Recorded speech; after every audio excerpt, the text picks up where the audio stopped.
Uganda natera efiiriddwa nkubache y'omulala era ng'onabadde akakalabiriza mu UAE mu kibuga ekimanyiddwa nga Adjumani era nga yamanyiddwa nga Kirabo Agnes. Kigambibwa nti weyeebase teyazuukuse kitalo nnyo kitalo ddala. Nkwanirizaako omulungi omwagala yeekomere ku PJ The News Anchor mu ddakiika eno yennyini nyongera okukwebazaako gy'otuusizzaako engalo eyo gy'osinzira okuba nga te otambuza obulamu. Gyebale kandabira ampuliriza bino bitalo. Kitalo nnyo kitalo ddala. Nsaba ontambulize video yange eno esobola okuba nga tubikira oyo abadde tannaba kukitegeera nti Kirabo Agnes Mukama yamuwummuliza mu buliri.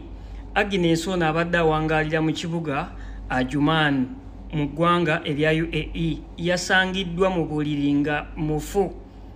Atwaliddwa mu ddwaliro ndifunye baliŋŋambye.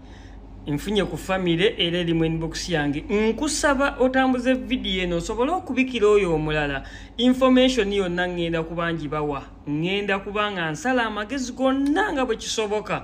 Ntuuke ewantu wano ntuuke mu kifo wenyiza okubanga njogera kwa naabo abategedde information eno oba abali okumpi n'omugenzi waali. Kuba essaawa ze ngenda okutuukawo zijja kubanga baggaddewo eddwaliro kati tambuza video. Ekyo wekijjidde nga muganda waffe omulala okuva mu ggwanga erya Qatar amanyiddwa nga Mugalu Brian ennaku nga 3 naye bw'atyo nga yafiiridde oba yasirikidde mu buliri. Bitalo nnyo ddala. Munnayuganda ono gwe mulaba wano bamuyita Mugalu Brian nga yafiiridde mu Katanda bed space wano mu UAE side ze Sharjah. Agamba abaddemu ekifuba kyamulumba, abaddemu ne tensors. Bamusanze okutuufu n'olwekyo osobola otambuza video n'etuuka ku b'eŋŋanda ze. N'eri muzira kisayina ku buyambi osobola oyita ku eno ennamba y'omuwala amulika abadde nga muganda we yamuliko ofune obuyambi balabe nga omubiri gw'omugenzi guddizibwayo ku butaka. Mugenzi yoyo gwe mulaba awo yafiiridde mu Katanda side ze Sharjah eyo wano mu UAE. Twali twakasiibula amanyiddwa nga Charlotte era nga munaku ennyingi bangi balaga okunyolwa wamu n'okulumwa weewaawo ku mukutu ogwa TikTok mukwano gwe yali naye olunaku lwe yava mu bulamu bw'ensi eno gwe yasembayo okubeera naye era gwe yali akyaliddeko bangi bagenze maaso okuba nga ate bamusongamu olugalo nga bagamba nti ye yavuddeko okufaako wabula nga waliwo avuddeyo okuba nga ate abagamba mukkakkanye ebigambo. Naye ebigambo ebimu bye mwogera muleke ng'abantu ababa bafiiriddwa balumwe bakaabe kibagwe Kosalize ne wano kola video ndala because of the respect I had for that girl, the pain I'm feeling. No muntu agenda nayogera ekigambo mboba mukwano gwe yamusoyo gwe yabadde naye naye bannange wena mazo kola video eyo eyekiro narichinze paka omuwala oyo wena mutuuseeko ne mubuuza what happened yena nga aweddemu babadde namukubo nga bavuga bagenda Fort Portal batwala Mighty nangamba olaba olwavuddeeyo netusinkane bweyogerere yabadde musanyifu okundaba netula somewhere notandika okunyumya ekiboozi nangamba neera kale obwedda yeekangakanga oba okitegeera bwamaze okunyuma namugamba kaŋŋende abamanye bweyogere batuse ku ttaawo nga balina osala mbw'omuwala mbu namugamba tuyite waggulu nze ntya wansi okitegeera tuyite waggulu olwamaze ne basala mbu basusse okuyimiza boda eyasoose kyo namugamba nedda eboda sijagala namugamba naawe ate kiki namugamba asijagala eyo ne bagireka negenda nayimiza nayo kubi naye namugamba tajagala nwamaze namugamba nno ojja guleeyo lwojja okulinnyeza ng'abantu abasaaga namugamba saagala boda eyo lwamugamba naawe linnya ogenda lwamaze kale ompaddeyo ng'ayogera ng'ebyakusaaga kati ono naye yadde tabitegeera nga tabitegeera okitegeera so mbw'olwamaze naye namugamba nga sinabagenda njagala ngambeyo ebigambo ebyo bibiri namugamba bigambo kinagamba ngamba you love me mwana namugamba nno gwe tojja kunsirwalirako bino ebyokusaaga eby'abaana namugamba ngamba olwamaze namugamba I love you namuwaga namugamba nesaagala kuleka namugamba genda tujja kwogera era omuwala n'asigalawo nadda ewaka nono n'alinnya agende yayise ndooza ku bypath mbu yatuuse ewaka nga wayisa wakabeera nagamba kankubire mukwano gwange ndabo batuuse yabakutte essimu namugamba ono gwokubira afudde that shock. Banange, I felt so bad. Tewali ayagala kuhatinga innocent soul like that Charlotte. Kankubulire abawala abamu bajja wano bagala nnyo okulaga abantu nti bavudde ebweru ne waba yavudde Kenya ayagala okulaga abantu nti yavudde ebweru. Mwalo twamaze okulya ano wabadde ba baby client abadde balya wano. We bamaze okulya nenjagala nnongoose okuba nabadde busy. Naveri ku katebe gyabadde nagamba nawe star wange atolongoose nga ndi wano ne mugamba tolongoosa nagamba anze tomanyira okitegeera nagamba ze tomanyira kanongoose nanzijjako bye nabadde nzijjawo nambuza kasasiro ne mugamba sigenda kulagira kasasiro wali twabadde wabweru nga nagamba nawe nze julondeka goli star wange najja nateeka banange jukira n'okujjukira nabadde nange nzijjukirako moments endala waliwo namugambye bayira zino dreads zetaaga okuddamu kubanza nakyo ziba twetaaga okuzirepairinga ne zikwata bulungi nagamba ne mubuuzo n'akomawo ddi nagamba nawe ebyo tubireke kubanga nze gwolaba kino kye mbadde nsinga okwagala kukola dreads zange mpulira bulungi ebyo nja kudda teweeraliikirira nja kudda okitegeera like omuntu ng'ayogeranga my God shall rest in peace kati by the way it's so bad banange kibi nnyo kati kambabuulire mmwe baana bawala omulowooza nti waliwo okubanga waliwo emikwano emibi ng'ayinza omukola ekikyamu nesoona omuwala nti yabadde asobola okukolamu n'ekikyamu naye wabula kyenjagala muleme kwerabira nti wemugenda eyo ebweru mugenda ne muva eno ng'ensi oluusi eganye ng'abantu bakusiranyiza sigamba mutogezaako kukola n'otambula ogenda ebweru okitegeera tulowooza nti baba bakomye waliwo ekyalo nga bategedde butegeezi nti mwana gundi yagenze ebweru abantu abo tebazikiza ab'ekika okimanya abantu baloga n'omuddo ogukuze n'aloga n'ennimiro ebabe okukyalo nagamba n'aloga ennimiro ya munne olwo gwatambudde ogenda ebweru oba okitegeera so muleke nga okwogera bigambo bye mutamanyi bayinza okuba nga oba bakika dogo abantu baloga nako kati omwana oyo amaze emyaka imagine 7 bangambye mama we yali yafa ne mwana we naafa nga tayagala kudda Uganda okitegeera kye kimulwisizaayo kati akomyewo talidde kasente ke olowooza ekyo ki banaye mutuuka nga mutuukirengako mu makyaki musabe gye muli musabire future zammwe okitegeera otherwise it's so sad. May your soul rest in eternal peace. Charlotte, I feel bad in Sikuzise, but I'm going to connect with your sister. Maybe tunatula netwogeramu. But it's so sad. Nze kiro sebase. I couldn't sleep. Safunyeko sleep yonna nga ngugumuka buli kaseera. Omuntu gwabaddeko naye. Omuntu gwabadde naye ne bakugamba nti naafudde. Obadde naye for Kitalo nnyo kitalo ddala mu mulimirembe bambi weewaawo waliwo omuto akutte emikutu migatabante essaawa eno ngono atera okutambula nga yeekulula yeesibye ekikopo mu kiwato gattako n'okuteeka omukono ogumu emabega bw'atyo n'abeera nga asabiriza oba afuna kasente okusinziira ku bamwetoolodde oba ku bamulabye enfunda eziwera bakikakasizza nti ono atambula era nga bw'omulengera mu katambi awo atambula n'ekikopo kye emabega bulungi nnyo n'omukono guli mulamu tegulina yadde obuzibu era nga bakizudde nti aliko amutuma wabula nga olunaku olwaliro waliwo abamuguddeko ne bamutiizinga ekiviiriddeko abangi okunyiga.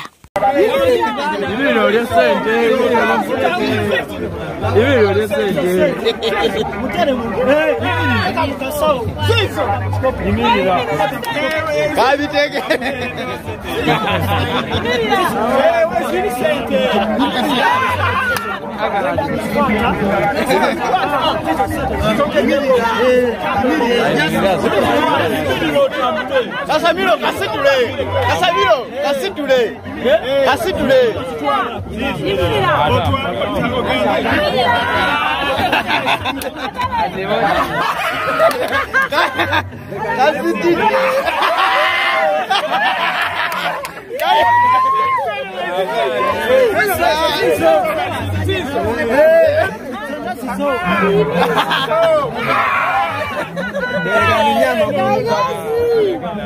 Wenjogera bo abazadde ku mikutu emigatta abantu okusingira ddala ogwa TikTok bambalidde omusumba amanyiddwa nga Pastor Bugembe oluvannyuma lw'okubanga ate atendereza bebi oyo gwakutte mu ngalo olw'obweru bwe olw'okunyirira kwe bw'atyo n'agenda maaso okubanga ate amugeraageranya ku babebi abaddugavu abatono abatanyirira oboolyawo. Ebigambo byakozesezza bigenze maaso okubanga ate tebisanyusa bazadde ku mikutu gino nga baga nti babadde tebabisuubira musumba era nga bamusuubira spreading a love. So byagezako kubanga ate ayogera biringa ebiraga nti oboolyawo abaddugavu tebandibadde na kifo mu nsi olw'endabika yaabwe oboolyawo n'abantu abatonotono. So ebigambo bino bangi tebibawoomedde era nga bavudde mu mbeera okusinziira ku comment section.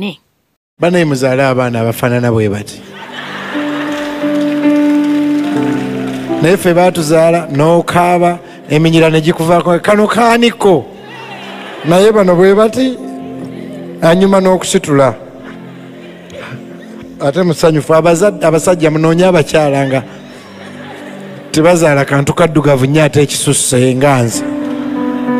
Kampala si kibuga ky'abafalanga era Bobi Wine bwe yakola ki bwe yayimba omwana agezaako kubanga ate yeeyiiya wadde nga kikakasibwa nti waliwo amutuma okukola ebyo byabeera nga ate akola ki akola. Ye omukyala amanyiddwa nga Sandra Liana yassa bw'atyo yabadde ku Shitok gy'akakalabiza emirimu gye wali eri ku NBS Seeka bw'atyo n'amusalako era nga si mulala yamanyiddwa nga Sheikh Shakiba. Kaakati bwenjogera mukyala Shakiba awedde emirimu anti munange yamutaddeko akaweta kankusibiddeawo kaweri you marry me munange teyaganye bw'atyo n'essanyu eringi yasituse n'awa Sheikh akafumito era n'abeera nga ate akkiriza okumufumbira ettooke. Okiwulidde weewaawo kino bangi kibakubye wala naddala abamu ku basiraamu nga bagamba nti yi atesseeko omulamba yatutte Sandra n'atatwala ku ba Jaliya n'atatwala ku ba Mariam Bashakira n'abalekaawo bagenda maaso okubanga ate bamujajinga esaidi eyo kuba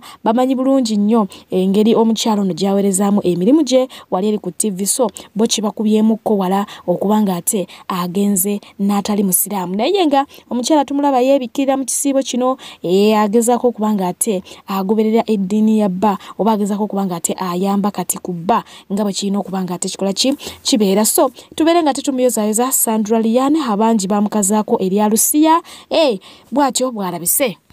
Yo mugagga Rasa wati avuddeyo nakkiriza okuba nti banka yatutte ekizimbe kye oba yagala kutwala kizimbe kye era bw'atyo n'agenda maaso okubanga awanjagira omukulu eri Kaguta Museveni amuyambeko mu nsonga eno asobole okubanga ate abbulula ekizimbe kye. Agamba nti ebyobugagga bye byonna byamugwako w'ayogerera yayavuwadde oba yayavuwala takyalina wabula ng'ekisinga okumuluma kwe kuba nti banka yagyewolako emiliyoni 600 ate nga yagala kutwala kizimbe kya Kawumbi Plus. Ate y'omukulu amanyiddwa nga Dr. Jose Chameleone bw'atyo yavuddeyo n'agenda maaso okubanga ate alangirira konsati ye omwaka guno gye yatuumye Legend in Gold. So ajja kubanga ate abasalako awo mu August ku Serena Hotel. Okiwulidde ekintu ekyo omwaka guno abantu basazeewo kukola konsati onaata oli akwata naye nga kyekyo ekiriwo. So nga ate ye mwana mulenzi Ibrahim Musana abangi gumanyi nga Pressure 24/7 addiziddwayo eruzira oluvannyuma lw'okwanga ate alabikako mu kkooti olunaku olwaliro ne bamuma bail era nga bamutegeezezza nti ajja kuddamu okubanga ate aleetebwako mu kkooti nga 11 omwezi ogujja okubeera ogwa April. So mumulindirire. Ate nga ye omubaka wa gavumenti ow'eggombola y'e Lubaga ali ku katebe amanyiddwa nga Herbert Anderson Burora bw'atyo yagenze maaso okubanga ategeeza nga batagenda kupondoka ku nsonga y'okuwaliriza Speaker wa Parliament Anita Among addeko ebbali abeere nga anoonyerezebwako ku nsonga y'okudiibuuda omusimbi n'okubanga ate akozesa bubi ofiisi ye. Ono agamba nti akola ku nsonga eno era nga akola ekisoboka kyonna okubanga afuuka omuntu wa bulijjo asobole okubanga ate akisindiikiriza bulungi wabula ng'ekikyamulemesezza bwe bukakkulizo obwekutte ku ofiisi ya gavumenti oba ku kifo kya gavumenti ky'alina. Olunaku olwaleero ow'ekitiibwa Mathias Mpuuga Nsamba bw'atyo akubye olukiiko lwa bannamawulire mwayogeredde ebiwererako ddala naye nga mu byonna asobodde okubanga ate ategeeza ab'ekibiina kya National Unity Platform nti si mweteefuteefu n'eddakiika n'emu okubanga ate ekibiina ekyo akyabuliranga bwe bamugobaganya n'abategeeza nti si y'omu ku baatandikawo ekibiina ekyo wabula tabeesibaako bwesibi oba teyabeegattako bwegasi wabula y'omu kwabo bafounder b'ekibiina kya National Unity Platform. So ne kula ensonga eyo tayina gy'akola ki, tayina gy'alaga wali okubanga ate abaweereza okiwulidde. So n'olw'embeera eyo ngenda kubanga ate mbasiibulira wana abalungi abaagalwa n'embebaza okubeera abalabi abalungi abeekumira ku pijja ensimanyi nsiimira ddala abulanga ngenda kubanga mbalekera omukulu amanyiddwa nga Bumalu Kiseka ku nsonga ya Buganda. Waliwo ekigenda mu maaso ekyakabakazi birthday run. Ffe ng'Abaganda tujja genda. Tujja genda. Birimu obukodyo bungi era bategeseemu trap kyemuba mutegeera. Naye olw'okuba bakitegekedde mu kifaananyi kya Ssaabasajja Kabaka waffe, tetuyinza kuswaza Ssaabasajja Kabaka waffe ne tutagenda ku mukolo gutegekeddwa mu kifaananyi kye. Naye mu kitegeere kino mulimu trap. Era temukikuba ekintu ekyo. Waliwo ababadde bavuga narrative egamba nti tugende nga twambadde ebyambalo bya people power oba ebya president waffe Kyagulanyi. Akantu ako kacyamu. Aba SF si bajjawa matukeeri nga bambadde ebyambalo bya president waffe Kyagulanyi. Bagende bakuba omutanda amayinja, bakuba omutanda ejjinja. Batandika okugamba nti abaana ba people power Kyagulanyi yabasindise bagende batabula omukolo gwa Kabaka. Jukira bana basajja babala kutwawula, baagala twawukane. Tebasobola kutukubanga tuli wamu, tebatusobola. Wabula batwagala twawukanye ensonga lwaki batusindikamu bana abantu abeeyita abaffe. Batujjeko namba ebere ku saidi yaabwe endala ebere ku saidi yeno. Ffe twekube. Buli we twekuba tunafuwa. Mpuliriza bulungi. Era kyatuyamba nnyo ensolimezo okuzimanya ne tuzikubirawo. Kubanga senga tetwazikubirawo baali tuuse ku ssaawa ey'ekinyusi ne batwawulamu bwe bati buli omu n'atandika kwogera bibi. Abantu baali badde confused ku ssaawa esembayo gye tulina okugambirako nti tulina kukwata kkubo lino. Abantu baali badde confused ng'abamu bagamba tukwate eno abalala bagamba tukwate eno naye ensolima tugenda tuzijjamu. Yensonga lwaki tubeera wano ku media kubalabula nti gundi oyo mumwegendereze, Mpuuga mumwegendereze, Abedi Bwanika mumwegendereze, Ssemujju Nganda mumwegendereze. Okitegeera tutegeka mmwe abaali buzaabuziddwa abatalitegedde bantu abo kiki kye bavuga. Museveni yakizuula tasobola kutulwanyisa wabula senga abasobola okututabula ne twerwanyisa kye kisinga obukulu. Mpuliriza bulungi. Tetugenda ewa Ssaabasajja Kabaka ku birthday run ne tugenda mu byambalo bya president waffe Kyagulanyi. Bategese bikoleramu effujjo. Aba SFC bajja kujja bakole effujjo lingi nga bambadde ebyambalo bya president waffe.